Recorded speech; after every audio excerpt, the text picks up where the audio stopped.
Madame, Monsieur, merci de nous renouveler votre confiance à la grande édition de l'actualité sur Business 24 Africa. Tout de suite, voici les grandes articulations de cette édition. L'ambassadeur du Canada en Côte d'Ivoire et son épouse ont donné une réception ce mercredi 18 juin à leur domicile à Abidjan.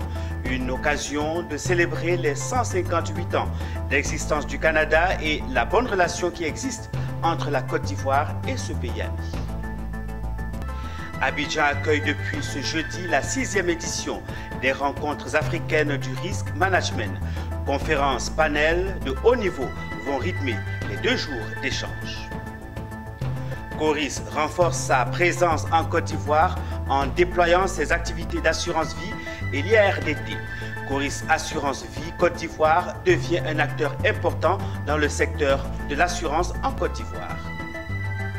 Mettre l'accent sur l'intégration économique comme moteur de développement du continent, c'est le but de la 15e édition du Forum des bâtisseurs de l'économie africaine.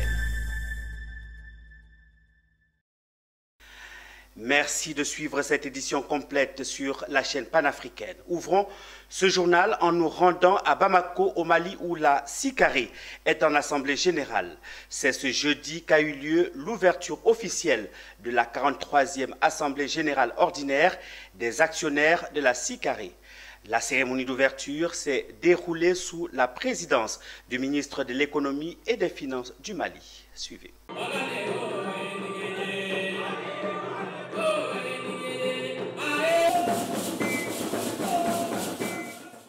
La SICARE, créée en 1981 et opérationnelle depuis 1984, est une institution intergouvernementale fondée par 12 États africains, dont le Mali. Propriété commune des marchés d'assurance des États membres de la CIMA, elle joue un rôle clé dans la réassurance en Afrique francophone. Cette 43e Assemblée générale est l'occasion de faire le point sur les comptes de l'année 2024, marquée par une croissance notable, malgré les turbulences économiques. Nous avons un chiffre d'affaires de 136 milliards. L'année passée, on était pratiquement à 117 milliards. Nous sommes à 136 milliards. Vous voyez, pratiquement plus de 16% de croissance. Et également, au niveau des résultats, l'année passée, on était à 10 milliards 2023, mais en 2024, nous sommes à 11 milliards 300. Et puis, les fonds propres sont passés de 78 milliards à 113 milliards, je l'ai dit dans le discours. Et pour montrer comment le dynamisme de la SICARE. Avec des fonds propres passés de 90 à 113 milliards de francs CFA, la compagnie renforce sa capacité à accompagner ses partenaires. Une gestion rigoureuse, la sélection prudente des risques et une gouvernance exigeante ont permis ces résultats encourageants.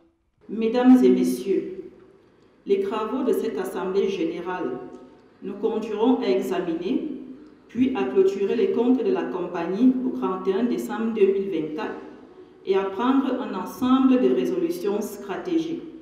Je vous invite à les aborder avec toute la lucidité, le sérieux et l'esprit de responsabilité que commande notre mission.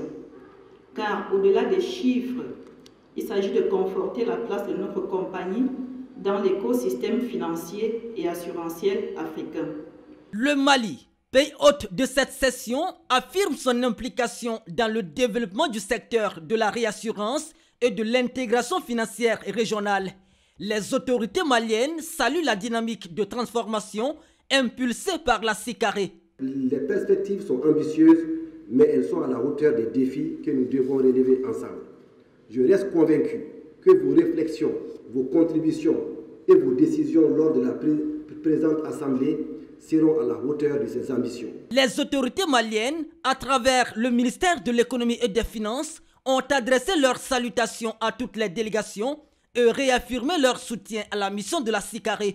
En réunissant les plus hautes autorités du secteur de l'assurance et de la réassurance, la 43e Assemblée générale ordinaire de la SICARE confirme son rôle stratégique dans l'autonomisation financière des États membres. À Bamako, les regards sont tournés vers l'avenir avec l'ambition de faire de la SICARE un leader africain fondé sur l'excellence, l'innovation et la résilience.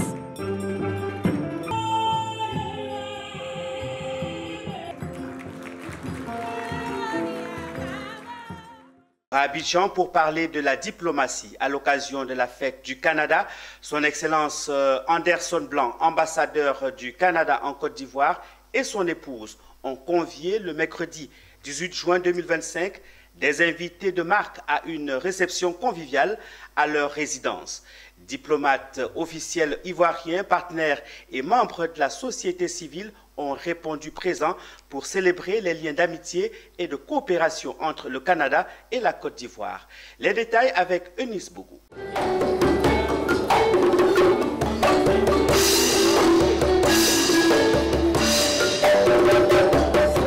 Ce mercredi 18 juin 2025, le Canada célèbre ses 158 ans. La résidence de l'ambassadeur du Canada, son Excellence Anderson Blanc, et de son épouse, Madame Dina, a servi de cadre aux festivités aux côtés des Canadiens vivant en Côte d'Ivoire. Une pléthore d'invités de marque, diplomates, membres du gouvernement, partenaires et sociétés civiles, tous ont répondu présents à la fête du Canada. La fête du Canada est toujours un moment palpitant et réjouissant pour les Canadiens et les Canadiennes. Ce moment est mis à profit pour célébrer ce qui rend notre pays si spécial. Comme vous le savez, en avril dernier, le Canada a tenu des élections. Nous avons un nouveau Premier ministre, Mark Carney, et une nouvelle équipe gouvernementale. Ensemble, nous travaillons avec détermination à mettre en œuvre un mandat ambitieux qui redéfinit le rôle du Canada sur la scène internationale. La fête du Canada a également été l'occasion de célébrer l'excellence de la coopération entre le Canada et la Côte d'Ivoire. Dès mon arrivée à Abidjan, j'ai été frappée par l'accueil chaleureux du peuple ivoirien. Cet aquabat légendaire et hospitalier que j'ai vécu dans toutes les villes et tous les villages, dans les 10 districts que j'ai eu l'honneur de visiter. J'ai compris que l'hospitalité ivoirienne n'est pas un mythe, mais une réalité vivante. Au nom de l'État de Côte d'Ivoire, le ministre des Affaires étrangères, Kakou Ouadja Léon Adom, s'est félicité de l'excellence de la coopération entre le Canada et la Côte d'Ivoire. Notre pays s'honore de l'excellence de ses relations d'amitié et de coopération avec le Canada depuis l'établissement des relations diplomatiques en 1962 et du renforcement des liens de coopération bilatérale portés par une vision commune et une volonté politique constante de les hisser à un niveau plus élevé. Cette satisfaction des officiels ivoiriens est partagée par l'ensemble des convives de cette fête du Canada. Il a été très proche de nous. Nous avons eu à exécuter une activité dans le Moronou et il nous a gratifié de sa présence. Son Excellence Anderson Blanc, en fin d'émission, a saisi l'occasion pour annoncer son départ. La coopération entre le Canada et la Côte d'Ivoire dure depuis 1962. Les deux pays collaborent dans divers domaines. Il s'agit entre autres le commerce, le développement, la formation professionnelle et la culture. Vive le Canada, et aujourd'hui la vive sécurité. la Côte d'Ivoire, pour que vive la coopération ivoiro-canadienne. Je vous remercie. Renforcer la résilience des économies africaines face aux enjeux globaux.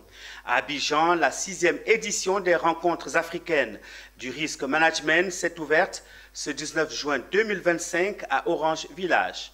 Organisé par le réseau ivoirien du management des risques et assurances d'entreprise, ce rendez-vous international a réuni des délégations venues de 8 pays autour de la problématique de la gouvernance des risques et de la durabilité des industries extractives et énergétiques en Afrique.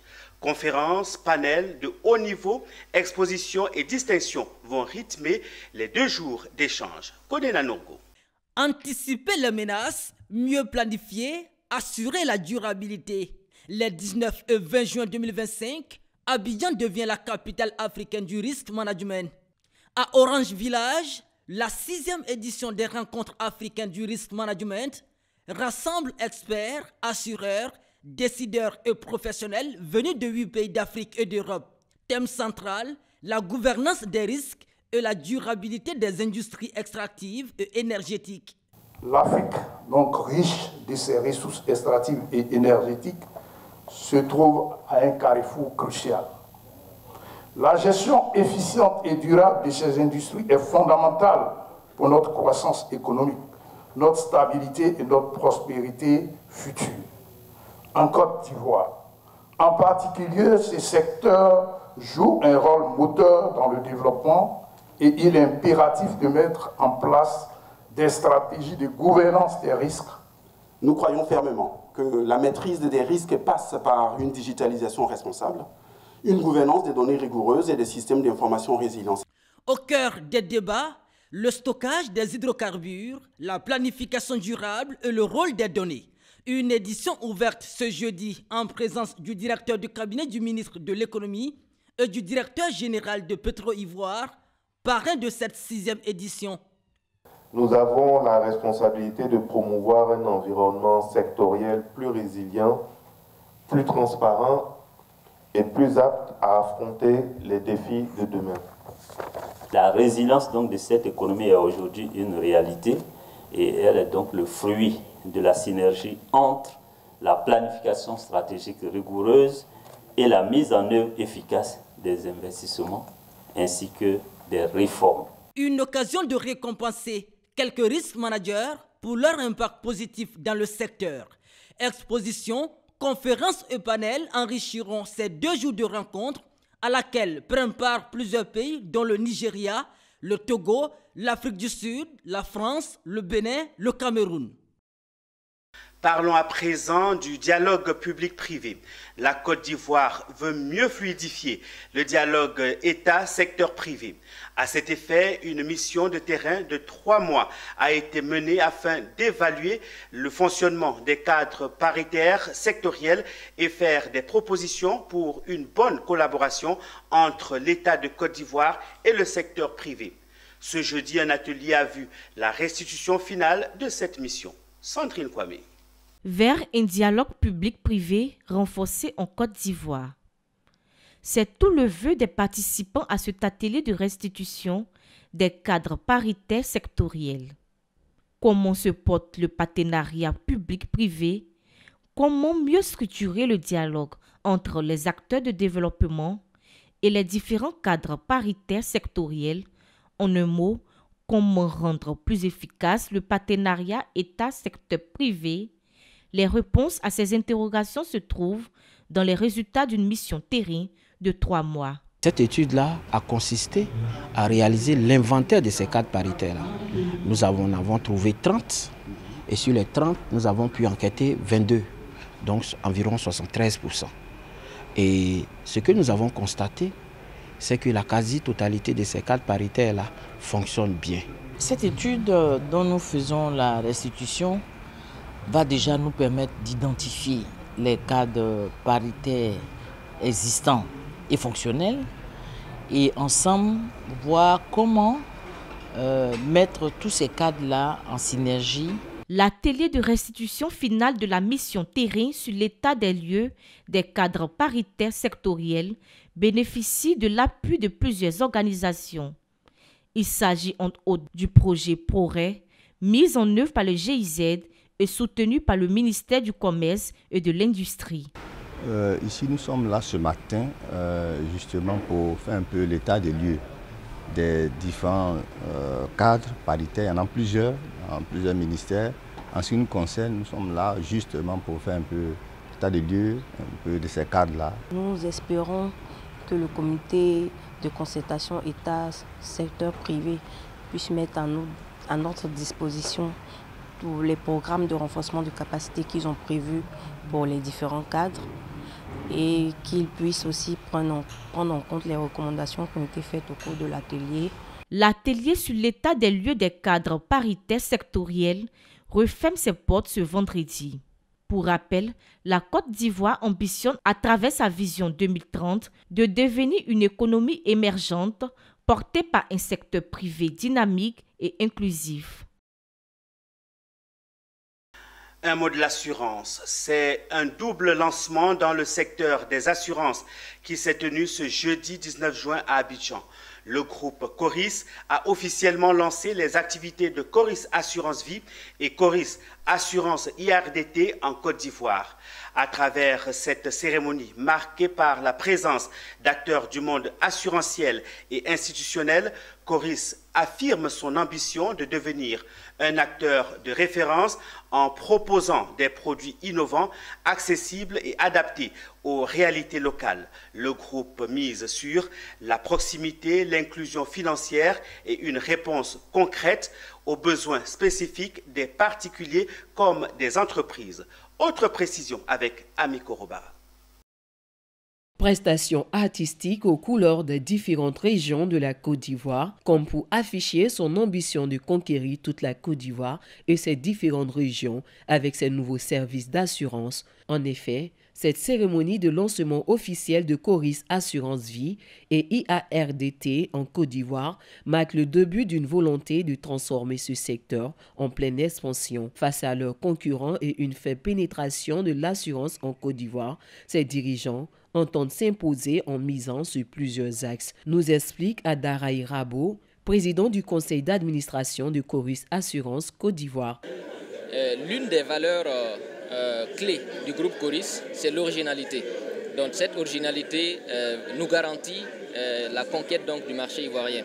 Nous allons nous distinguer à travers la qualité de nos services en partant des produits simples, accessibles et des produits qui seront soutenus donc, par les nouvelles technologies pour leur distribution auprès des populations. Nous allons également mettre l'accent sur le respect de nos engagements. Ça, c'est une valeur clé et c'est ce qui fait le sens réellement donc, des assureurs. Au terme de ce lancement, nous voudrions étendre l'adoption de la marque Coris dans sa version assurance, puisque la banque est déjà très bien connue. Et nous souhaitons solennellement marquer notre entrée sur le marché ivoirien. Le directeur général du Trésor représentant le ministre des Finances et du Budget a salué l'arrivée de ce nouvel acteur tout en l'exhortant à offrir de meilleurs services aux assurés. Cette entrée sur le marché ivoirien des assurances représente une contribution à la diversification de l'offre, à l'intensification d'une saine concurrence et à la consolidation de l'écosystème. Il vous reviendra d'assurer dans le respect de vos engagements de service et de la réglementation en vigueur des prestations de qualité, en veillant tout particulièrement à la proximité avec les assurés, à l'innovation dans l'offre de produits et à l'impact social de vos activités. La rencontre a également permis une présentation détaillée des offres et services proposés par les deux entités, suivie d'une session d'échange avec les partenaires et invités. Retour sur la 15e édition du Forum des bâtisseurs. Le Forum des bâtisseurs de l'économie africaine était à sa 15e édition ce mardi 17 juin 2025. Cette année, le Forum avait pour thème « Faire de l'intégration économique le moteur de l'émergence africaine ». Le forum s'est articulé autour de panels sur les partenariats de développement, les nouvelles technologies et l'intelligence artificielle, entre autres. Notre reporter Philippe Zabo a assisté à la première partie de ce forum. Suivons ensemble son reportage. Des partenariats et des programmes majeurs pour booster le développement, les nouvelles technologies, l'intelligence artificielle et l'innovation au service de l'entrepreneuriat. Tels sont les thèmes des panels qui ont meublé la 15e édition du Forum des bâtisseurs de l'économie. Ces sujets ont été étayés par des experts qui ont donné chacun une piste de solution pour l'intégration économique de l'Afrique. Les institutions ont également mis en place des structures de financement. Malheureusement, ces structures de financement, pour la plupart, s'intéressent, je dois dire, aux États. Le financement revient aux États et les États financent. Mais les PME, il y a un gros problème, donc il faut revoir. Il y a des solutions, mais comment le faire? Une fois que vous avez ces solutions, on doit vous accompagner avec un système de financement qui n'est pas la banque. Pour moi, en tant qu'Africaine, l'élément le plus important, c'est de travailler en réseau et en synergie. Vous savez, en Afrique, on a un adage qui dit qu'une seule main ne peut pas ramasser la farine. Il faut deux mains pour ramasser la farine. Donc, se mettre en réseau nous permet non seulement de partager nos compétences, de partager nos expériences, de mettre en place des systèmes de mentorat qui pourront nous permettre de voyager de par l'Afrique. Pour le promoteur du forum, le choix du thème « obéit à l'actualité du moment. Le thème de cette édition a trait axé sur l'intégration économique africaine.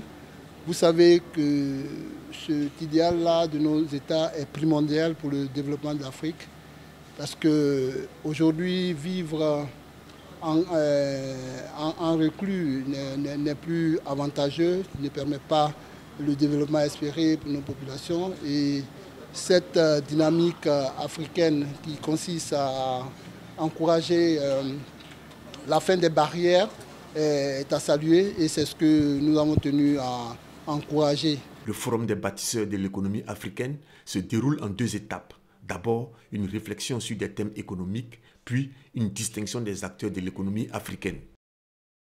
Tout autre chose à présent, l'Agence nationale de la formation professionnelle, AGFOP, a initié ce mercredi 18 juin un atelier d'information et de sensibilisation à l'attention des présidentes d'associations féminines. L'objectif est de les outiller pour relayer auprès de leurs membres, des femmes et des personnes en situation de handicap, les opportunités offertes par le programme de formation par apprentissage. Le compte rendu est signé Amiko Robara.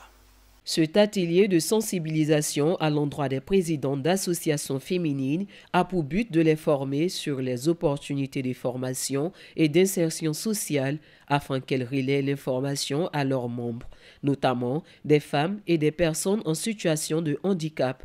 Un atelier qui se tient dans le cadre du projet PAGEDEC financé par la Banque mondiale et dont l'objectif est de former 18 000 jeunes, dont 50% de femmes. Nous souhaitons sensibiliser les présidents de ces différentes organisations pour qu'ils parlent à leurs différents membres pour les informer donc de ce dispositif et les inciter à venir postuler pour pouvoir bénéficier de ces formations-là. Pour les femmes, dans le programme PGDEC, l'objectif, c'est de 50% de femmes. Vous savez que les métiers de la formation professionnelle ne sont pas, on va dire, très en vogue auprès des jeunes. Et pour les jeunes filles, souvent, elles se disent que ce sont des métiers réservés aux hommes. Donc nous avons besoin de les sensibiliser, nous avons besoin de les écouter également, donc, et les femmes et les personnes en situation de handicap, pour voir si ce que nous proposons comme solution, comme formation, est adapté aux besoins de leurs membres. La formation est ouverte aux jeunes de 15 à 30 ans avec pour seul critère savoir lire et écrire avec ou sans diplôme, qui seront formés dans divers domaines tels que le BTP, l'esthétique et autres. Une aubaine pour les présidents d'associations comme Tébili Vigini venus prendre part à cet atelier. Au sortir de cet atelier, nous pourrons informer de cette existence qui améliore les conditions de vie de la population. Ce projet est bénéfique pour nous. On attend beaucoup de ces autorités-là pour nous accompagner sur tous les plans. L'atelier s'est poursuivi avec une autre session dédiée aux présidents d'associations des personnes en situation de handicap. Parlons à présent de la salubrité et de la gestion des déchets. L'ANAGED, l'Agence nationale de gestion des déchets, autorité de régulation de la filière des déchets solides en Côte d'Ivoire, a procédé à la remise d'importants lots de matériel aux communes d'Agboville et d'Azopé. Un engagement renouvelé de cette agence qui place au cœur de son existence une meilleure gestion des déchets avec, entre autres, le programme d'appui aux collectivités PAC.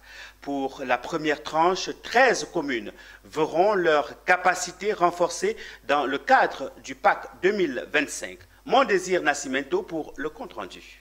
Un ensemble d'outils performants, tracteurs robustes, tricycles agiles, débroussailleuses, poubelles adaptées et autres équipements indispensables pour la salubrité remis aux communes d'Agboville et d'Azopé. À l'initiative, l'ANAGED, Agence nationale de gestion des déchets, autorité de régulation de la filière des déchets solides en Côte d'Ivoire, qui poursuit le bal des dotations de matériel à travers la première tranche du programme d'appui aux collectivités PAC 2025. Un engagement de l'agence pour améliorer la propreté des villes ivoiriennes. L'action s'inscrit dans une vision à long terme de l'ANAGED qui ambitionne renforcer durablement les capacités des collectivités territoriales en matière de gestion des déchets. En remettant ses lots de matériel, Sarantene Ouattara, directrice générale de l'ANAGED, a témoigné l'engagement indéfectible de son institution pour un cadre de vie plus sain et plus harmonieux pour les populations. Nous travaillons pour rendre donc le cadre de vie de toutes les populations de Côte d'Ivoire propre, sain, et les engagements qui ont été pris ici par Madame le maire d'Adzopé et par Monsieur le maire d'Agboville ne font que nous donner davantage de courage pour persévérer dans ces actions. Nous réaffirmons notre engagement à demeurer aux côtés de toutes les communes de Côte d'Ivoire pour pouvoir donc faire de la Côte d'Ivoire un pays où il fait bon vivre. Et comme nous l'avons déjà dit, le programme de l'appui aux collectivités 2024 s'est achevé il y a quelques semaines et a permis de couvrir 84 communes. Celui de 2025 est lancé. Les maires bénéficiaires ont remercié l'ANAGED pour ces matériels qui, selon eux, contribueront à coup sûr à relever les nombreux défis liés à la gestion des déchets dans les communes.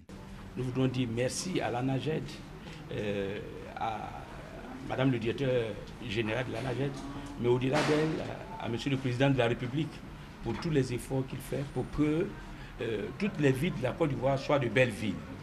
Aujourd'hui, nous savons qu'il y a eu beaucoup d'investissements. À Beauville, pratiquement toutes les rues sont bitumées, mais après le bitumage, il faut bien que la ville soit propre. Merci encore à l'ANAGED pour cet appui de matériel important qui vraiment va soulager la ville d'Adzopé parce qu'on en a vraiment besoin. Cette première tranche de 2025 permettra à 13 communes sélectionnées de bénéficier d'équipements de salubrité. Ce sont notamment les communes de Tia-Salé, Agboville, Taï, Toulepleu, Issia, Vavois, Adzopé, Bouyo, Kani, Morondo, Guitry, Nassian et Sarala. Un mot de religion. Récemment, l'Alliance panafricaine pour la justice climatique a organisé la cérémonie de remise de certificats au sein de l'église de l'Institut catholique missionnaire d'Abidjan, en abrégé ICMA. Cet événement marquant a célébré le parcours des étudiants en année de théologie. L'objectif de cette initiative est de contribuer au développement de compétences et former des spécialistes en changement climatique à l'échelle nationale. Le reportage est signé Michel Brou. Ce sont des étudiants de théologie heureux d'avoir achevé une formation intensive de 36 heures repartie sur 18 semaines en raison de 2 heures par semaine. Cette première promotion a été baptisée Justice climatique. En remettant les certificats, l'Alliance panafricaine pour la justice climatique et l'ICMA ont non seulement reconnu les efforts des étudiants, mais également souligné leur engagement à former des acteurs dans la lutte contre le changement climatique. Nous avons déjà confiance en l'Église parce que l'Église a vraiment cette capacité d'influence des politiques en général et spécifiquement des politiques en matière de changement climatique. Alors ailleurs, les religieux sont déjà engagés. Donc au niveau de la Côte d'Ivoire, nous voulons outiller encore les religieux de sorte qu'ils s'engagent aussi dans les échanges et les débats en matière de changement climatique, tant au niveau national qu'au niveau mondial. Notre master sera un master, pas comme dans les autres universités, un master sur le développement durable, un master en philosophie du développement qui abordera la question du développement durable. À partir du 21 juillet, la plateforme des inscriptions s'ouvre jusqu'au 25 août. C'est fini et l'administration étudie les dossiers pour valider les inscriptions. Une fierté pour les étudiants d'avoir reçu ces diplômes fortement soutenus par les autorités engagées à la cause environnementale. En Côte d'Ivoire, nous sommes particulièrement heureux de savoir que l'Église catholique se met dans la lutte contre la dégradation de notre climat, contre le changement climatique. Et nous sommes d'autant plus réconfortés que notre mission, c'est vraiment envisager d'aimer un Ivoirien éco-citoyen. Les étudiants de l'ICMA, armés de leurs nouvelles compétences, sont désormais prêts à faire entendre leur voix en faveur de l'écosystème environnemental et à contribuer à un changement positif au sein de leur communauté. Un tour dans les régions avant de refermer cette édition. Daloa pour commencer, le Fonds pour la science, la technologie et l'innovation, en abrégé FONSTI, a organisé récemment à l'université Jean-Lourounion-Guédé de Daloa un atelier de clôture de son projet dénommé Microsystème C. Cette session de travail intervient après 20 mois d'activité. Il s'agit de contribuer à la restauration des sols dégradés en vue d'améliorer la production céréalière en Côte d'Ivoire. Le reportage de Emmanuel Kwadjo est commenté par Michel Brou. La plante Chromolena odorata ou Sékou Touré, aux vertus bénéfiques pour la fertilisation des sols, était au cœur du projet dénommé Microsystème C, autrement modèle d'intégration Chromolena odorata. La session de travail a vu la participation du monde paysan, de chercheurs et permis aux initiateurs de présenter les résultats et les recommandations obtenues par le projet. Un projet qui, dans sa mise en œuvre, a impacté positivement les rendements des producteurs de maïs et par ricochet leurs revenus. À travers des échanges et partages d'expériences des acteurs présents, le projet s'achève en marquant les esprits avec ses différentes opportunités au profit du monde agricole. Aujourd'hui, à travers les résultats que nous avons produits, nous pouvons recommander aux producteurs que cette plante qu'on appelle scientifiquement Chromolena ou de façon commune Sékou Touré peut être notre partenaire. Il y a présentement peu de terres fertiles en Côte d'Ivoire pour faire les cultures. Et cela entraîne l'utilisation abusive des intrants chimiques qui ont un impact négatif sur l'environnement et aussi sur la santé des populations. Nous devons donc améliorer les recherches en étudiant tout ce qui est nuisible actuellement pour nous, ce qui est considéré comme nuisible pour les producteurs et qui pourrait donc être des sources de nos recherches. Et à travers ce projet, on a compris que nos productions ont eu une valeur ajoutée. L'Apollo dans notre champ fertilise la terre, permet la présence des vers de terre qui permettent à la plante de bien se nourrir et apporte une biomasse qui remplace l'engrais qu'on payait cher. Cet atelier de clôture marque non seulement la fin d'un cycle de recherche, mais aussi le début d'une nouvelle ère pour l'agriculture ivoirienne pour faire face aux défis environnementaux. Toujours en région, Korogo, la commune de Napié a abrité la quinzaine nationale de l'environnement, du développement durable et de la transition écologique couplée à la journée mondiale de la lutte contre la désertification et la sécheresse. Initiée par le ministère de l'Environnement, du Développement durable et de la transition écologique avec le soutien d'Expertise France. Retour sur cette actualité avec notre correspondant régional, Daouda Ouattara. Cette journée mondiale de la lutte contre la désertification et la sécheresse célébrée dans le cadre de la quinzaine de l'environnement vise à sensibiliser et à promouvoir les solutions aux problèmes de désertification, de dégradation des terres et de sécheresse. La lutte de désertification n'est pas un combat lointain, est local, quotidien et urgent. Ici à Napié, nous ressentons directement les effets du changement climatique, la réduction des pluies, la dégradation des sols, la baisse des rendements agricoles. Ce 17 juin donc marque la journée mondiale de la lutte contre la désertification et la sécheresse. Et cette journée a pour thème restaurer les terres, saisir les opportunités. Ce thème est un appel à continuer la sensibilisation. Cette journée se concentre sur l'un des défis mondiaux les plus urgents à instaurer 1,5 milliard d'hectares de terres dégradées d'ici 2030. Cette journée est donc pour nous l'occasion, tout indiqué, pour sensibiliser les options, sur les options pour accélérer l'action en faveur de la résilience des terres et de la sécheresse et changer la donne vers une transition verte. Nous avons le pouvoir. Soutenu par l'Union européenne et l'Expertise France, pour qui cette cérémonie est un bien plus qu'un symbole. L'Union européenne, aux côtés des autorités ivoiriennes et d'autres partenaires techniques et financiers, s'engage activement dans la région du Poro à travers plusieurs projets concrets Et l'Union européenne appuie notamment des initiatives qui visent à restaurer les terres dégradées, protéger les ressources en eau, promouvoir une agriculture plus durable et plus résiliente, accompagner les communautés dans une gestion responsable de leurs terres et de leurs forêts. Parmi ces initiatives, j'aimerais mettre en lumière en particulier le projet Transition bas carbone, qui est financé par l'Union européenne et qui est mis en œuvre par Expertise France et le ministère de l'Environnement, du Développement durable et de la Transition écologique. Cette journée s'est soldée par le planting d'arbres dans la cour de la mairie de Napié. C'est avec cette information que nous refermons cette édition. Madame, Messieurs, merci de nous avoir suivis. Je vous retrouve un peu plus tard dans nos prochaines éditions de l'actualité. Passez un excellent moment en compagnie de nos programmes qui se poursuivent. Au revoir.